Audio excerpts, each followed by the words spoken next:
2024 का बिगुल बज चुका है और सभी राजनीतिक दल अपना अपना मैनिफेस्टो या अगर वो चुनाव जीतते हैं तो वो जनता के लिए क्या करेंगे उसके अलग अलग पत्र जारी हो रहे हैं। कांग्रेस पार्टी ने पिछले दिन अपना मैनिफेस्टो जारी किया था।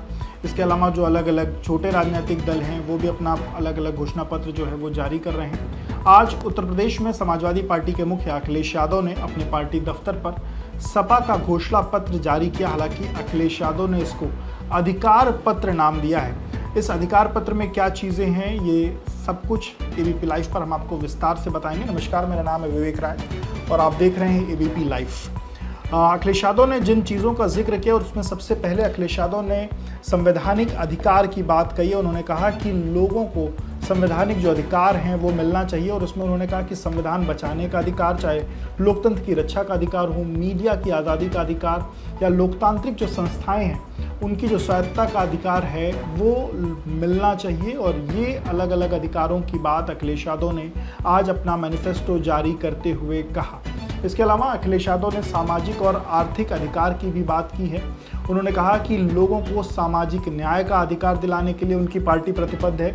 रोटी के अधिकार की बात उन्होंने कही। उन्होंने महंगाई से निजात दिलाने की बात कही है। उन्होंने लोगों को या जो जनता है उसको गरीबी से बाहर निकालने के अधिकार दिलाने की बात कही है और आम जनमानस को सुरक्षित वातावरण में जीने का अधिकार दिलाने की बात कही है। इसके अलावा जो आवारा पशुओं की बात लगातार अखिलेश यादव अपने अलग अलग फोरम पर उठाते रहे हैं, उसमें उन्होंने आवारा पशुओं से खेत और लोगों की जानमाल को बचाने के अधिकार की भी बात उन्होंने कही है।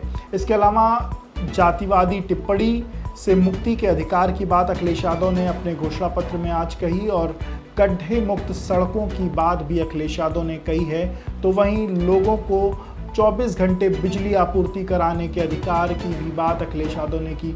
इसी तरीके से अलग अलग अधिकारों का जिक्र अखिलेश यादव ने किया है। उसमें बेहतर स्वास्थ्य, लोगों को बेहतर स्वास्थ्य मिले, लोगों को बेहतर परिवहन की सुविधाएं मिले, लोग जो खेल प्रतिभाएं हैं उनको निखारने के लिए लोगों को सुविधाएं दी जाएं। जो अगर किसी कोई भी घटना हो तो उसमें एफआईआर जो हैं वो दर्ज हो सके समय से।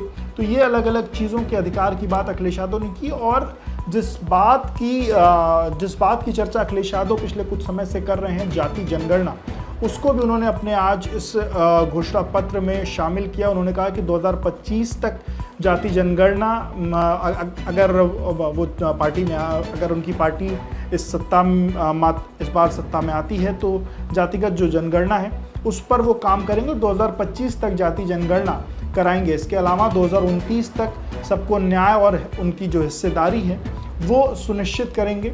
इसके अलावा उन्होंने अनुसूचित जाति, अनुसूचित जनजाति, पिछड़े वर्ग, इन सभी को सरकारी जो भर्तियां हैं उनमें जो सरकारी जो रिक्त पद हैं उनमें इनको भरने के लिए भी अपने घोषणा पत्र में बात रखी है। इसके अलावा अखिलेश यादव ने जो निजी क्षेत्र हैं वहाँ पे समाज के अलग अलग वर्गों को उनकी जो भागीदारी हो वो सुनिश्चित हो, इस बात की बात अपने घोषणा पत्र में रखी है। इसके अलावा 2029 तक भूख से मुक्ति की बात उन्होंने अपने घोषणा पत्र में कही। तो गरीबी का पूर्ण उन्मूलन जैसी बात भी 2029 तक करने की उन्होंने अपने घोषणा पत्र में बात कही है। अखिलेश यादव यहीं तक नहीं रुके। अखिलेश यादव किसानों को लेकर के भी इस घोषणा पत्र में उन्होंने अपनी बात रखी है। इसमें दूध समेत जो तमाम चीज़ें हैं उसमें एमएसपी दिलाने की बात उन्होंने कही है और किसानों को एमएसपी के कानून की गारंटी की बात भी अखिलेश यादव ने कही है। इसके साथ ही साथ आटा और डेटा का अधिकार की बात अखिलेश यादव ने कही है। आपको बता दें कि अखिलेश यादव ने जिक्र किया अपने 2012 की सरकार का, जिसमें उन्होंने कहा कि 2012 में जब उनकी सरकार थी तो उन्होंने बच्चों को लैपटॉप दिया था और उन्होंने अमेरिका का जिक्र किया कि इस वक्त जिस तरीके से अमेरिका में बच्चों को लैपटॉप दिए जा रहे हैं और उनका ये मानना है कि अगर बच्चों के हाथ में लैपटॉप आ रहा है तो उसका सही उपयोग वो तब कर सकते हैं जब उनको डेटा भी मिले। और उन्होंने कहा कि ये आटा के साथ यानी कि भूख के साथ साथ डेटा का भी अधिकार वो देंगे लोगों को। और डेटा के अधिकार में उन्होंने कहा कि अगर उनको 500 रुपये बच्चों के डेटा के लिए भी देना पड़ेगा तो वो ये बात भी सुनिश्चित करेंगे। वहीं आटे की बात पर उन्होंने कहा कि हम चाहते हैं कि पौष्टिक जो आटा है वो लोगों तक पहुँचे, लोगों को मिले। इस बात की उनकी कोशिश है और इसलिए वो लगातार अलग अलग समय पर इसको लेकर के पैरवी करते रहते हैं। आज हालांकि उन्होंने युवाओं को लेकर के, उनके रोज़गार को लेकर के, मनरेगा को लेकर के अलग अलग जो बातें हैं वो उन्होंने अपने घोषणा पत्र में शामिल की। इसके अलावा जो सरकारी नौकरियां हैं उनमें जो है युवाओं को जल्द से जल्द उनको समाहित किया जाए।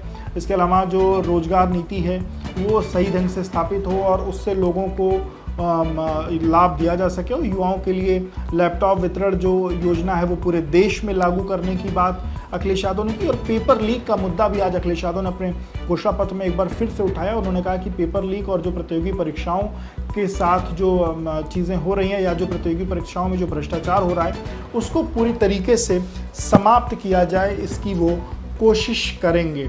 अखिलेश यादव चूँकि जिस तरीके से पिछले दिनों उत्तर प्रदेश में अलग अलग जो पेपर हैं वो लीक हुए हैं, उसका अखिलेश यादव ने कहा कि जहाँ जहाँ भी भारतीय जनता पार्टी की सरकारें हैं उन सरकारों में लगातार पेपर लीक हो रहे हैं और भाजपा नहीं चाहती कि युवाओं को उनका अधिकार दिया जाए। और वो अगर उन्होंने सीधे तौर पर भाजपा पर ये आरोप लगाया कि भाजपा पेपर लीक करा करके उनको युवाओं को नौकरी नहीं देना चाहती है, इसलिए वो पेपर लीक करा रही है। तो इस तरीके से अलग अलग चीज़ें अखिलेश यादव ने अपने घोषणा पत्र में शामिल की। इसके अलावा शिक्षा और स्वास्थ्य को लेकर के भी उन्होंने अपने घोषणा पत्र में चीज़ें शामिल की हैं, जिसमें बच्चों को निःशुल्क शिक्षा दी जाए। इसके अलावा शिक्षा के लिए जो जीडीपी है उसका 3% का जो अभी का बजट है उसको दोगुना कर 6% किया जाए और एक तरीके से जो गुणवत्तापूर्ण जो एजुकेशन है वो लोगों को मिले, इसके लिए एक मिशन चलाया जाए। इसके साथ ही साथ जो वोकेशनल एजुकेशन है उसके लिए जो तैयारियां हैं उस पर एक विशेष ध्यान दिया जाए और स्किल बेस्ड वोकेशनल एजुकेशन की जो सुविधा है वो बच्चों को दी जाए। तो ये अलग अलग जो चीज़ें हैं वो अखिलेश यादव ने अपने घोषणा पत्र में शामिल की हैं और अखिलेश यादव का ये दावा है कि अगर वो सत्ता में आते हैं या उनकी पार्टी जिस तरीके से उनकी पार्टी आगे इस चुनाव में लड़ाई लड़ रही है, अगर उनके लोग जीते हैं या जो इंडी गठबंधन जिसका हिस्सा है वो अगर सत्ता में आते हैं तो ये तमाम ऐसी चीज़ें हैं जिस पर अखिलेश यादव काम करेंगे और लोगों को इन तमाम सुविधाओं को दिलाने के लिए वो काम करेंगे। अखिलेश यादव ने महिलाओं को लेकर भी बात की। उन्होंने कहा कि परिसीमन की प्रतीक्षा किए बिना 2 साल के भीतर जो संसद हैं और विधानसभाएं हैं वहाँ महिलाओं को 33% आरक्षण सुनिश्चित किया जाए। यानी कि जो पिछले दिनों भारतीय जनता पार्टी ने महिला सशक्तिकरण की बात कहते हुए जो बिल लाई थी उसको लेकर के उनका कहना है कि 2 साल के भीतर जो है महिलाओं को उनका अधिकार दिलाते हुए 33% जो आरक्षण है वो दिलाया जाए। तो इस तरीके से युवाओं को लेकर के, महिलाओं को लेकर के, आमजन को लेकर के, किसानों को लेकर के उन्होंने अलग अलग जो बातें हैं वो कही हैं। उन्होंने बच्चों और जो बच्चियां हैं उनको लेकर के भी कहा है कि जो फ्री गर्ल चाइल्ड एजुकेशन है यानी कि कन्याओं जो बच्चियां हैं, लड़कियां हैं, उनके लिए केजी से लेकर के पीजी तक मुफ्त शिक्षा दी जाए। इसका भी वो अगर सरकार में आते हैं उनकी पार्टी तो वो उसका ख्याल रखेंगे। इसके अलावा जो गरीबी रेखा से नीचे की जो महिलाएं हैं उनको 3000 रुपये प्रतिमाह तक की मासिक पेंशन दी जाएगी। इसका भी अखिलेश यादव ने अपने घोषणा पत्र में इस बात का जिक्र किया है। तो इसके अलावा जो श्रमिक हैं उनके बारे में भी अखिलेश यादव ने अपने घोषणा पत्र में बात रखी। उन्होंने कहा कि जो न्यूनतम दैनिक मजदूरी है वो 450 रुपये तक बढ़ाई जाए। इसके अलावा जो जितने भी असंगठित क्षेत्र हैं उनमें श्रमिकों को 10 लाख रुपए का बीमा और 5000 रुपये प्रतिमाह की पेंशन की व्यवस्था की जाए। इसके अलावा अखिलेश यादव ने पुरानी पेंशन जो स्कीम है OPS उसको पैरामिलिट्री सहित सभी के लिए फिर से बहाल करने का भी अखिलेश यादव ने अपने घोषणा पत्र में बात कही है। इसके अलावा असंगठित जो क्षेत्र हैं उसमें स्किल्ड या अनस्किल्ड जो श्रमिक हैं उनको 500 रुपये प्रतिमाह श्रमिक सम्मान निधि प्रदान करने की बात अखिलेश यादव ने की। और जिस तरीके से पिछले दिनों अग्निवीर योजना लागू हुई उसको लेकर के अखिलेश यादव ने कटाक्ष किया। उन्होंने कहा कि अगर भारतीय जनता पार्टी की सरकार दोबारा से आ जाएगी तो बाकी जो फोर्सेस हैं वहाँ हो सकता है कि वो 3 साल तक की सिर्फ जो नौकरी है वो कर दे और वो नहीं चाहती कि युवाओं के हाथ में रोज़गार जाए या नौकरी जाए या युवा जो है सशक्त हों।